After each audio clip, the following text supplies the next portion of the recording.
It has been quite a week for NASCAR driver Darrell Wallace Jr. Last week, he was at Tennessee Vols football camp, and on Monday, he was here at the Nashville Predators. It's the track so tough, they call it a monster. NASCAR taking on the Monster Mile this weekend, also known as the Dover International Speedway. And if you want to use a Duran Duran reference, and I guess maybe you could say they were wild boys at the Bristol Motor Speedway. Since Sure is playing basketball all the way into March, making the transition from hoops to softball can be difficult, especially when it comes to one aspect of the game. Most people consider soccer a game that doesn't involve a lot of offense, but those people have never seen the Greenville Lady Devils play. While most of us were sleeping last night, Joey Logano was celebrating what was, well, an interesting victory in the Sprint All-Star race. Rusty Wallace and Junior Johnson. Those are just two of the names here in Bristol Motor Speedway's Legends Plaza. And today, Jeff Gordon added his name to this exclusive club. The Sullivan South baseball team is enjoying a pretty nice season to this point. The Rebels are ranked 8th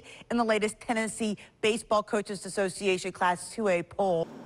Sometimes it's fate, the way the past and present collide. Players have been dying for a gray uniform, and I was adamantly opposed to it. I always thought our alternate uniform should be orange uniform. Coach Dunham is more of a traditionalist, but then he had an idea. We went to the first game of the year at Northwood.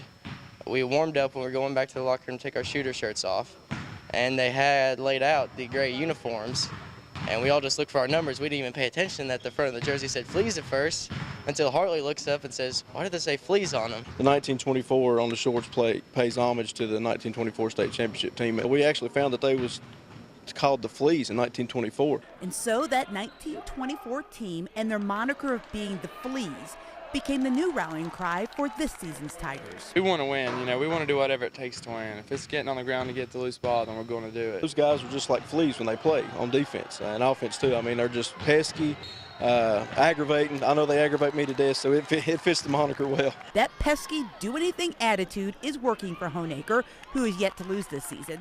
And now it has its sights set on being the first Tiger team to win a state basketball title since those 1924 Fleas. Our goal is what they did. We want to do what they done back in 1924, and I just want to work. I want to go out on a state championship. And to think that it was so long ago, and maybe this year we can end that extremely long drought of no state championships in basketball. It would be the perfect intersection of past and present. Getting the facts right in Honaker. I guess Fleas fit us. Heather Williams, News 5 WCYB.